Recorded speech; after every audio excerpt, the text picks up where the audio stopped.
back to Open Source. I'm here with Ty Cooper. So, look, we've talked a lot about timelines for quantum computing, but let's get back to education because this is really what you do, right? I think this is your mission. Like, what's the best way for the average citizen to educate themselves on quantum? Quite honestly, definitely the news.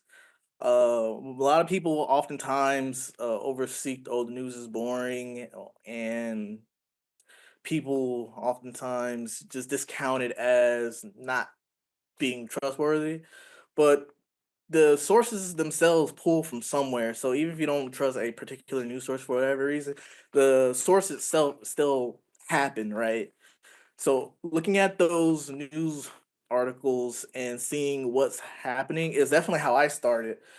That's number one way I guarantee anyone can be introduced to all these new concepts of quantum computing. Then, as you go from the news, then you start learning people about the particular network on social media or on YouTube or on uh, this people even like myself on Quantumfy and providing educational content, educational insights, uh, memes as well, just to help the person learn about more social understanding and the overall community of what's going on. And then from there, I think it's at that point where people starts to dive deeper into the hardcore education because you do need to take even if you don't go to school for quantum computing at a university, you could still attend it online classes, read books. Love reading. I have a stack of quantum textbooks at home that I've uh, gotten over the years, and those are definitely just some starter places. News, getting connected in social media, and the hardcore learning. I mean, number three is definitely for people who want to do this in real life. And why do you think people need to know about quantum computing specifically?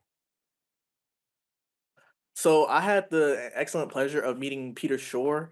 And for people who don't know who he is well, you're very soon going to learn quite a bit about him. He is the creator of the Shore's algorithm, and whenever someone brings up quantum computing, the number one thing that they always bring up is can it break encryption?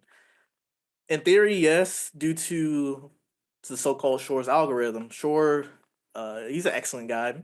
I've had the pleasure of meeting him and actually asked him this question, and specifically why does he believe that quantum computing needs to be understood by the average person. And as someone who has a cryptography background, we both settled on this idea that as computational and data becomes more ingrained into our lives, even more so than it is now, uh, all of your data soon is going to need to be encrypted. We have even top tech companies seeking to get into medical care of collecting your biometric and your core medical data. Now, this might seem Black Mirror-ish, but think about it in a way if attackers or bad actors want to essentially decrypt or hack into your life, right? The amount of hacks that happen nowadays with classical computers. Now imagine if they have a computer that's 1,000, if not 10,000 times more powerful or even exponentially more powerful to crack the codes. So I think people, as they store more of their data online and as we become more of a connected online world, the importance of encryption and data security becomes significantly more uh, important. And that's something that's definitively the reason why people need to start learning about quantum computing and how it can impact their lives. That was look, Ty. That was a great answer.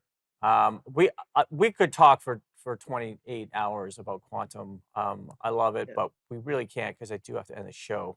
But I appreciate you for coming on. And it's nice to know that you do have a face. Ty Cooper, thanks for coming.